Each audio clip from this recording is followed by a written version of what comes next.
ನಮ್ಮ boss team entry. ಅರ್ಜುನನ್ನ miss ಮಾಡ್ಕೋತೀವಿ ನಾವೆಲ್ಲ. ಓ ಸೂಪರ್.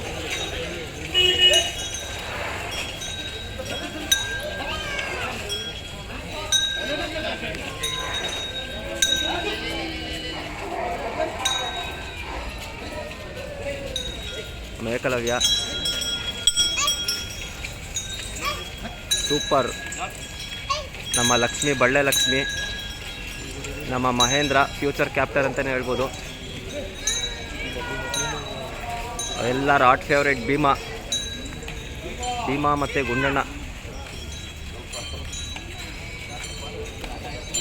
ನಮ್ಮ ಕಂಜನ್ ದುಬಾರೆ ಆನೆ 25 ವರ್ಷ. ನಮ್ಮ ಕಾವೇರಿ ದುಬಾರೆ ಆನೆ.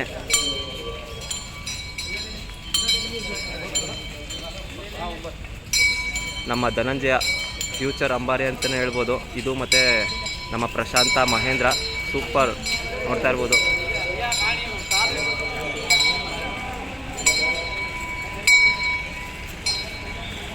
ಏನು ಸೂಪರ್ ಆಗಿದೆ ನೋಡಿ ನೋಡೋಕ್ಕೆ.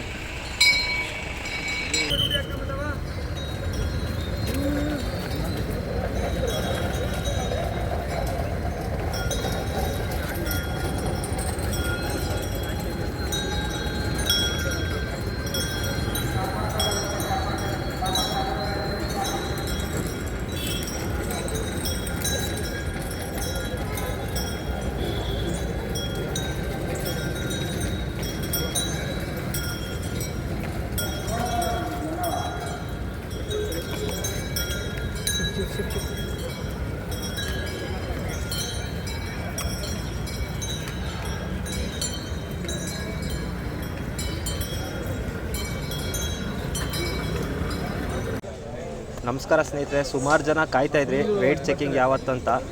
ಇವತ್ತಾಗಿದೆ ನೋಡಿ. ನಮ್ಮ ಅಭಿಮನ್ಯು ಫಸ್ಟ್ಗೆ ಲಾಸ್ಟ್ ವರ್ಷ ಇದ್ದಂಥ ಕೆ ಜಿ ಇಲ್ಲಿಂದ ಹೋಗ್ಬೇಕಾದ್ರೆ 5820 ಕೆ ಜಿ ಇತ್ತು ಅಭಿಮನ್ಯು.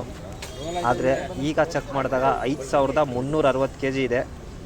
ಹೆಚ್ಚು ಕಮ್ಮಿ 500 ಕೆ ಜಿ ಡ್ರಾಪ್ ಆಗಿದ್ದಾನೆ ನಮ್ಮ ಅಭಿಮನ್ಯು. ಯಾಕಂದರೆ ಹೆಚ್ಚು ಕಮ್ಮಿ 8 ರಿಂದ 9 ತಿಂಗಳು ಮಧ್ಯದಲ್ಲೇ ಇತ್ತು ನಮ್ಮ ಅಭಿಮನ್ಯು. ಆದ್ದರಿಂದ ಸ್ವಲ್ಪ ವೆಯ್ಟ್ ಲಾಸ್ ಆಗಿದ್ದಾನೆ. ಏನೂ ತೊಂದರೆ ಇಲ್ಲ. ಇನ್ನು ಕೆಲವು 2 ತಿಂಗಳಲ್ಲಿ ವೆಯ್ಟ್ ಗೇನ್ ಆಗ್ಬೋದು. ಒಂದು 400 ರಿಂದ 500 ಕೆ ಜಿ ಗೇನ್ ಆದರೆ ತುಂಬ ಒಳ್ಳೆಯದು.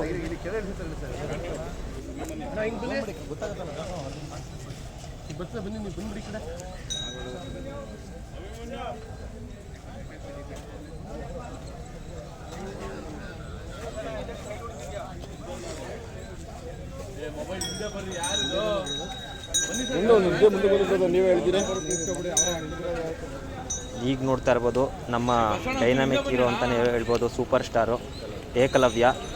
ಲಾಸ್ಟ್ ವರ್ಷ ಇಲ್ಲಿಂದ ಹೋಗ್ಬೇಕಾದ್ರೆ 5015 ಕೆ ಜಿ ಇತ್ತು. ತುಂಬ ಚೆನ್ನಾಗಿ ವೆಯ್ಟ್ ಗೇನ್ ಆಗಿದೆ ನಮ್ಮ ಏಕಲವ್ಯನೇ. ಈಗ 5305 ಕೆ ಜಿ ಇದೆ. ಸೂಪರಾಗೆ ವೆಯ್ಟ್ ಗೇನ್ ಆಗಿದೆ. ದೊಡ್ಡರ್ವೇಗೆ ಹೋದ್ಮೇಲೆ ಒಳ್ಳೆ ಚೆನ್ನಾಗಿ ಆರೋಗ್ಯವಾಗಿದೆ ನಮ್ಮ ಏಕಲವ್ಯನೇ.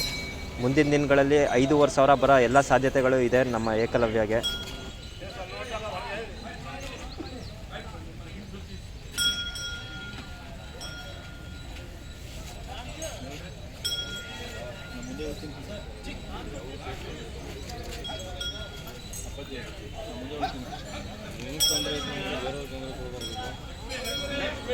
ಈಗ ಬರ್ತಾರ ಆನೆ ಹೆಸರು ಲಕ್ಷ್ಮಿ. ನಮ್ಮ ಮಹೇಂದ್ರನ ಪ್ರೇಯಸಿ ಅಂತಲೇ ಹೇಳ್ಬೋದು. ಬಳ್ಳೆ ಲಕ್ಷ್ಮಿ. ಇದು ತುಂಬ ಒಳ್ಳೆ ವೆಯ್ಟ್ ಇದೆ. 3730 ಕೆ ಜಿ ಇದೆ. ಒಳ್ಳೆ ವೆಯ್ಟ್ ಅಂತಲೇ ಹೇಳ್ಬೋದು ಹೆಣ್ಣಾನೆಗೆ. ಹಾಗೆ ಮುಂದಿನ ದಿನಗಳಲ್ಲಿ 4000 ಟಚ್ ಆಗೋ ಎಲ್ಲ ಸಾಧ್ಯತೆಗಳಿದೆ ಲಕ್ಷ್ಮಿ ಆನೆಗೆ. ಒಳ್ಳೆ ಫುಡ್ಡು, ಇವಾಗ ಒಳ್ಳೊಳ್ಳೆ ಆಹಾರಗಳು, ಪ್ರೋಟೀನ್ಸು, ಬೆಣ್ಣೆ ಎಲ್ಲ ಕೊಟ್ಟು ಒಳ್ಳೆ ಆರೋಗ್ಯವಾಗಿ ನೋಡ್ಕೋತಾರೆ. ಇನ್ನು 2 ತಿಂಗಳು ಲಕ್ಷ್ಮಿ ಬಳ್ಳೆ ಲಕ್ಷ್ಮಿ 4000 ಆಗಲಿ.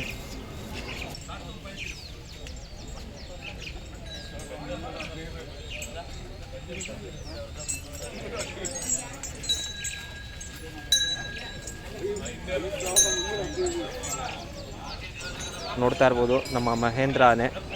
ನಮ್ಮ 3 ಸತಿ ಯಶಸ್ವಿಯಾಗಿ ಶ್ರೀರಂಗಪಟ್ಟಣ ದಸರಾ ನಡೆಸ್ಕೊಟ್ಟಂಥ ಆನೆ ಹಾಗೂ ಕಾರ್ಯಾಚರಣೆಗಳಲ್ಲಿ ಮುನ್ನುಗ್ಗುವಂಥ ಆನೆ ಅಂತಲೇ ಹೇಳ್ಬೋದು. ಇದಕ್ಕೂ ಕೂಡ ತುಂಬ ಜನ ಫ್ಯಾನ್ ಬೇಸ್ ಇದ್ದಾರೆ. ಮಹೇಂದ್ರ ಲಾಸ್ಟ್ ಟೈಮ್ ಹೋಗ್ಬೇಕಾದ್ರೆ 5151 ಕೆ ಜಿ ಇತ್ತು. ಈ ಸತಿ 5120 ಕೆ ಜಿ ಇದೆ. ಏನು ತೊಂದರೆ ಇಲ್ಲ. ಬರೀ ಒಂದು 30 ಕೆ ಜಿ ಕಮ್ಮಿ ಆಗಿದೆ. ಇದು ಕೂಡ 5500 ಕೆ ಜಿ ಬರೋ ಲಕ್ಷಣಗಳೆಲ್ಲ ಇದೆ. ಒಳ್ಳೆ ಆರೋಗ್ಯ ಇದೆ ಆನೆಗೆ. ಹಾಗೆ ವೆಯ್ಟ್ ಗೇನ್ ಆಗಲಿ 5,500 kg ಬರಲಿ ನಮ್ಮ ಮಹೇಂದ್ರ ಆನೆನೂ.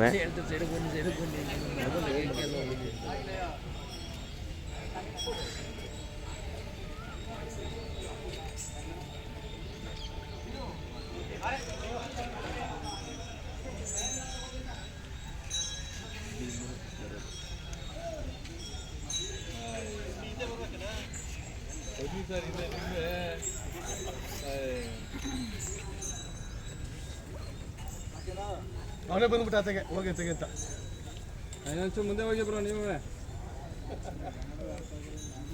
ಲೆಫ್ಟ್ಗೆ.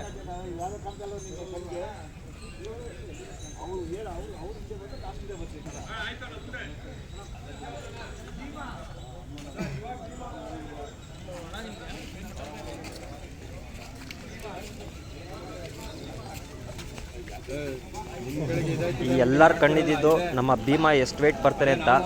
ಭೀಮನ್ ಫ್ಯಾನ್ ಕ್ರೇಜ್ ನೋಡಿದ್ರೆ ನೆಕ್ಸ್ಟ್ ಲೆವೆಲ್ ಅಂತಲೇ ಹೇಳ್ಬೋದು. ಎಲ್ಲ ಭೀಮಾ ಭೀಮಾ ಅಂತ ಹೋಗ್ತಾ ಇರ್ತಾರೆ ಎಲ್ಲ ಕಡೆ ಹೋದ್ರೂ. ಈಗ ಲಾಸ್ಟ್ ಒಂದು 3 ತಿಂಗಳಲ್ಲಿ ವೆಯ್ಟ್ ಚೆಕ್ ಮಾಡಿದಾಗ 5,500 kg ಬಂದಿತ್ತು ನಮ್ಮ ಭೀಮಾ. ಮತ್ತಿಗೂಡಲ್ಲಿ ವೆಯ್ಟ್ ಚೆಕ್ ಮಾಡಿದಾಗ ಲಾಸ್ಟ್ ವರ್ಷ ಇಲ್ಲಿಂದ ಹೋಗ್ಬೇಕಾದ್ರೆ ನಮ್ಮ ಭೀಮಾ 5,380 kg ಇತ್ತು. ಒಳ್ಳೆ ವೆಯ್ಟ್ ಅಂತಲೇ ಹೇಳ್ಬೋದು. ಕೇವಲ 25 ವರ್ಷದ ಆನೆ 5,380 kg ಅಂದರೆ ಅದು ಗ್ರೇಟ್ ಅಂತಲೇ ಹೇಳ್ಬೋದು. ಇವಾಗ ತೂಕ ಹಾಕಿದಾಗ 5,465 kg ಇದೆ. ಇನ್ನೇನು ಇದು ದಸರಾ ಬಿಟ್ಟು ಹೋಗೋಷ್ಟರಲ್ಲಿ ಕ್ಯಾಂಪ್ಗೆ ಹೆಚ್ಚು ಕಮ್ಮಿ 5,700 5,800 ಟಾಪ್ ಇದೇ ಬರ್ಬೋದು ಅನ್ಕೋತೀನಿ ನನ್ನ ಪ್ರಕಾರ. ಹೆವಿ ವೆಯ್ಟ್ ಇರೋ ಆನೆ ಅಂತಲೇ ಹೇಳ್ಬೋದು. ಹೈಟು ವೆಯ್ಟು ಎರಡೂ ನಮ್ಮ ಭೀಮನೇ. ಭೀಮಂಗೆ ತಕ್ಕಂಗೆ ಏನು ಹೆಸರಿದೆ ಅದೇ ಥರ ಇದೆ ನಮ್ಮ ಭೀಮಾ. ಯಾರ ದೃಷ್ಟಿನೂ ಬೀಳದೇ ಇರಲಿ ನಮ್ಮ ಭೀಮನ ಮೇಲೆ. ಹಾಗೆ ಕಂಜನ್ ಇದು ಕೂಡ ಕೇವಲ 25 ವರ್ಷದ ಆನೆ ನಮ್ಮ ದುಬಾರೆ ಶಿಬಿರದ್ದು. ಕಂಜನ್ ಲಾಸ್ಟ್ ವರ್ಷ ಬಂದಾಗ 4,725 kg ಇತ್ತು ಇಲ್ಲಿಂದ ಹೋಗ್ಬೇಕಾದ್ರೆ. ಇದು ಕೂಡ ತುಂಬ ಚೆನ್ನಾಗಿ ವೆಯ್ಟ್ ಗೇನ್ ಆಗಿದೆ. 4,880 kg ಇದೆ ಇವಾಗ. ಒಳ್ಳೆ ವೆಯ್ಟ್ ಅಂತಲೇ ಹೇಳ್ಬೋದು. ಇದು ಕೂಡ 5,000 ಬರುತ್ತೆ ನೆಕ್ಸ್ಟು ಇಲ್ಲಿಂದ ಮುಂದಿನ ದಿನಗಳಲ್ಲಿ ನಮ್ಮ ಮೈಸೂರು ಫುಡ್ಡು ಎಲ್ಲ ಬಿದ್ದ ಮೇಲೆ. ಎಲ್ಲ ಒಳ್ಳೆಯ ಸೈನ್ ಅಂತಲೇ ಹೇಳ್ಬೋದು. ಆರೋಗ್ಯಕರವಾಗಿ ನಮ್ಮ ಆನೆಗಳೆಲ್ಲ ತುಂಬ ಚೆನ್ನಾಗಿದೆ. ಹಿಂದಕ್ಕೆ ಬನ್ನಿ ಸರ್.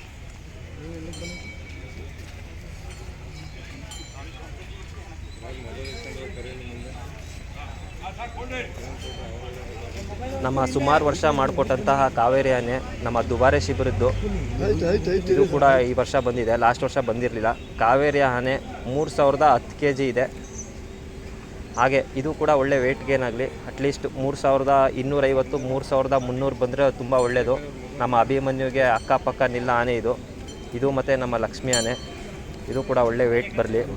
ನೆಕ್ಸ್ಟ್ ಬರೋದೇ ನಮ್ಮ ಧನಂಜಯ, ಡಾಲಿ ಧನಂಜಯ ಅಂತಲೇ ಕರಿಬೋದು. ಇದು ಕೂಡ ಒಳ್ಳೆ ವೆಯ್ಟ್ ಗೇನ್ ಆಗಿದೆ. ನಮ್ಮ ದುಬಾರೆ ಶಿಬಿರದ ಆನೆ, 45 ವರ್ಷದ ಆನೆ ಇದು. ಲಾಸ್ಟ್ ವರ್ಷ ಬಂದಾಗ ಇದು 5,255 kg ಇತ್ತು. ಒಳ್ಳೆ ವೆಯ್ಟ್ ಅಂತಲೇ ಹೇಳ್ಬೋದು. ಇದಕ್ಕೆ 45 ವರ್ಷ. ಹಾಗೆ ಈ ವರ್ಷ ತೂಕ ಹಾಕಿದಾಗ ಹೆಚ್ಚಿಸ್ಕೊಂಡಿದೆ, 5,310 kg ಇದೆ. ಇದು ಕೂಡ 5,600 5,500 ಬರೋ ಚಾನ್ಸಸ್ ಎಲ್ಲ ಇದೆ. ಒಳ್ಳೆ ವೆಯ್ಟ್ ಅಂತಲೇ ಹೇಳ್ಬೋದು. ಇದೆಲ್ಲ ಹೋಲಿಸ್ಕೊಂಡ್ರೆ ನಮ್ಮ ಅಭಿಮನ್ಯುನೇ ಯಾಕೋ ಸುಮಾರು 500 kg ಡ್ರಾಪ್ ಆಗಿಬಿಟ್ಟಿದ್ದಾರೆ. ತುಂಬ ಬೇಜಾರಾಯಿತು ನಮ್ಮ ಅಭಿಮನ್ಯು 500 kg ಡ್ರಾಪ್ ಆಗಿರೋದು. ನಾವೆಲ್ಲ ಅಂದ್ಕೊಂಡಿದ್ದು ಫ್ಯಾನ್ಸ್ ಎಲ್ಲ ಕಮೆಂಟ್ ಮಾಡ್ತಿದ್ದು ನೋಡಿದ್ರೆ 6,000 ಟಚ್ ಆಗುತ್ತೆ, ಅಟ್ಲೀಸ್ಟ್ 5,700 ಇರುತ್ತೆ ಅಂತ. ಆದರೆ ತುಂಬ ಬೇಜಾರಾಗಿದೆ. ವಿಷಯ ಏನಂದರೆ ತುಂಬ ವೆಯ್ಟ್ ಲಾಸ್ ಆಗಿದೆ. ಏನಿಲ್ಲ, ಮುಂದಿನ ದಿನಗಳಲ್ಲಿ ಗೇನ್ ಆಗುತ್ತೆ ನಮ್ಮ ಅಭಿಮನ್ಯು. ಕಿಂಗ್ ಅಂತಲೇ ಹೇಳ್ಬೋದು. ಎಲ್ಲದಕ್ಕೂ ಅಡ್ಜಸ್ಟ್ ಆಗೋ ಆನೆ ಅದು, ಏನು ತೊಂದರೆ ಇಲ್ಲ.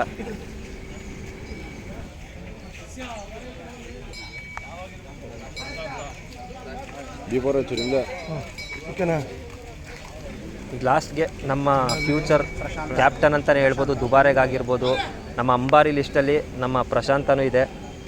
ಎಲ್ಲ ಕೆಲಸಕ್ಕೂ ಸೈ ನಮ್ಮ ಪ್ರಶಾಂತ. ಹಗ್ಗ ಕಟ್ಟಿ ಎಳೆಯೋದ್ರಿಂದ ಹಿಡ್ದು ಕ್ಯಾಪ್ಚರಿಂಗ್ ಮಾಡೋದ್ರಿಂದ ಹಿಡ್ದು ಎಲ್ಲದಕ್ಕೂ ಸೈ. ಹಾಗೆ ಪ್ರಶಾಂತನೂ ಒಳ್ಳೆ ವೆಯ್ಟ್ ಇದೆ. 5,240 kg ಇತ್ತು ಲಾಸ್ಟ್ ವರ್ಷ ಇಲ್ಲಿಂದ ಹೋಗ್ಬೇಕಾರೆ.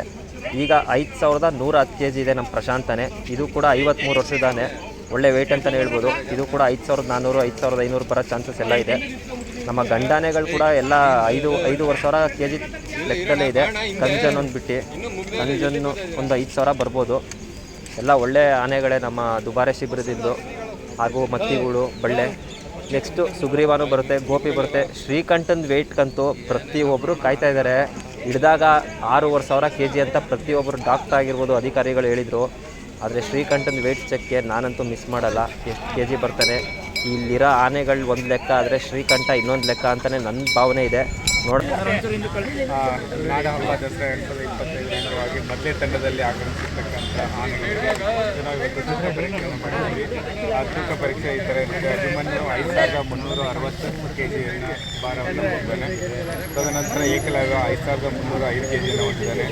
Lakshmi 3735 kg, Mahendra 5120 kg, Bhima 5460 kg, ಕಂಚನ್ನು 4880 kg, Kaveri 3010 kg, Dhananjaya 5310 kg, Prashanth 5110 kg. So ಈ ಥರ ಎಲ್ಲ ಭಾರವನ್ನು ನಾವು ಹೇಳಿದ್ದೀವಿ. ಬಟ್ ಏನಂತಂದರೆ ಎಲ್ಲ ಆನೆಗಳು ಹೆಲ್ದಿಯಾಗಿದ್ದಾವೆ. ಈ ಸಲ ತೂಕ ಚೆನ್ನಾಗೇ ಇದೆ. ನಾವೇನು ಅಂದರೆ ಏರ್ಸೋ ಅಷ್ಟು ಏನೋ ಇದು ಇಲ್ಲ. ಹಾಗಾಗಿ ತುಂಬ ಆರೋಗ್ಯವಾಗಿರೋದಿಲ್ಲ ಆನೆಗಳು. ಎಲ್ಲ ಆನೆಗಳ ಆರೋಗ್ಯ ಆಗಿದೆ ಸರ್. ಎಲ್ಲ ಆನೆಗಳ ಆರೋಗ್ಯ ತುಂಬ ಚೆನ್ನಾಗಿದೆ. ಸೊ ಯಾವುದೂ ತೊಂದರೆ ಇಲ್ಲ. ಯಾಕಂದರೆ ಈಗ ನಾವು ತೂಕದ ಮೇಲೆ ನಾವು ಹೇಳ್ಬೋದು ಎಲ್ಲ 5000 ಆಸುಪಾಸಲ್ಲಿದೆ ಅಂತಂದರೆ ಸೊ ಒಳ್ಳೆಯ ಆಗ. ಲಾಸ್ಟ್ ಟೈಮ್ ನಾವು ಕಳಿಸ್ಕೊಡುವಾಗ ಕೂಡ ಅಷ್ಟೇ ಇತ್ತು. ಸೊ ಈಗ ಅದೇ ವೆಯ್ಟ್ ಮೇಂಟೈನ್ ಆಗಿದೆ. ಅದು ತಾಲೀಮ್ ಯಾವಾಗ ಈಗ ಸ್ಪೆಷಲ್ ಉದ್ದೇಶ ಏನು ಸರ್? ತೂಕ ಪರೀಕ್ಷೆ ಮಾಡೋ ಉದ್ದೇಶ ಅದರ ಹೆಲ್ತನ್ನು ಚೆಕ್ ಮಾಡುವಂಥ ಉದ್ದೇಶ ಇದು. ತೂಕದ ಮೇಲೆ ಓಕೆ ಅದು ಗಟ್ಟಿಯಾಗಿದೆ ಅಥವಾ ಏನಾದರೂ ಇನ್ನೂ ತೂಕ ಹೆಚ್ಚಿಸಬೇಕಾ ಅನ್ನೋ ಉದ್ದೇಶದಿಂದ ಸ್ಟೆಮ್ನ ಹೆಚ್ಚಿಸುವ ಸಲುವಾಗಿ ಅದನ್ನು ನಾವು ಚೆಕ್ ಮಾಡ್ತೀವಿ. ಈಗ ತಾಲೀಮ್ ಯಾವಾಗಿಂದ ಶುರುವಾಗುತ್ತೆ ಸರ್? ಪ್ರಮಾಣದಲ್ಲಿ ಕೊಡಬೇಕು ಅಂತಾರೆ ಅಥವಾ ಆಹಾರದ ಪ್ರಮಾಣ ನಿಗದಿ ಅಂದರೆ ಇವತ್ತು ಎಲ್ಲ ವೆಟರ್ನರಿ ಡಾಕ್ಟರ್ಸ್ ಒಂದು ಮೀಟಿಂಗು ಇದೆ ನಮಗೆ. ಇವತ್ತೇನಂದರೆ ಅದರ ಡಯಟ್ ಚಾರ್ಟ್ನ ಈ ವೆಯ್ಟ್ ಮೇಲೆ ಇಟ್ಕೊಂಡು ನಾವು ಡಯಟ್ ಚಾರ್ಟನ್ನು ಪ್ರಿಪೇರ್ ಮಾಡ್ತೀವಿ. ಏನೆಲ್ಲ ಕೊಡ್ತೀರಿ ಸರ್? ಯಾವ ಆನೆಗೆ ಎಷ್ಟು ಪ್ರಮಾಣದಲ್ಲಿ ಯಾವ ಆಹಾರವನ್ನು ನೀಡಬೇಕು, ಪ್ರೋಟೀನ್ ಎಷ್ಟು ನೀಡಬೇಕು, ಕಾರ್ಬೋಹೈಡ್ರೇಟ್ ಎಷ್ಟು ನೀಡಬೇಕು, ಬ್ರಾಂಚ್ ಪೌಡರ್ಸ್ ಎಷ್ಟು ನೀಡಬೇಕು, ಹುಲ್ಲನ್ನು ಎಷ್ಟು ಈ ಪ್ರಮಾಣದಲ್ಲಿ ಕೊಡಬೇಕು ಅಂತ ಹೇಳಿ ಇವತ್ತು ಮೀಟಿಂಗಲ್ಲಿ ನಾವು ಈ ವೆಯ್ಟ್ ಮೇಲೆ ನಾವು ಡಿಸೈಡ್ ಮಾಡ್ತೀವಿ. ಇವತ್ತು ತೂಕ ಆಯಿತು. ನಾಳೆಯಿಂದ ಅಥವಾ ಇವತ್ತು ಸಂಜೆಯಿಂದ ನಾವು ವಿಶೇಷ ಆಹಾರನ ಕೊಡೋಕ್ಕೆ ಸ್ಟಾರ್ಟ್ ಮಾಡ್ತೀವಿ. ಸೊ ಅದಾದಮೇಲೆ ಡೈಲಿ ತಾಲೀಮು ಸ್ಟಾರ್ಟ್ ಆಗುತ್ತೆ. ಸರ್ ಏನೆಲ್ಲ ಫುಡ್ ಕೊಡ್ತೀರಿ ಸರ್? ಅದೇ ಹೇಳಿದೆ, ಏನೇನಂದರೆ ಬ್ರಾಂಚ್ ಪೌಡರ್ಸು ಬಿಟ್ಟು ರೆಗ್ಯುಲರ್ ಫುಡ್ಡನ್ನು ಬಿಟ್ಟು ಪ್ರೋಟೀನ್ ಆಹಾರವನ್ನು ಏನು ನೀಡ್ಬೋದು ಅನ್ನೋದನ್ನು ನಾವು ಇವತ್ತು ಮೀಟಿಂಗಲ್ಲಿ ಡಿಸೈಡ್ ಮಾಡ್ತೀವಿ.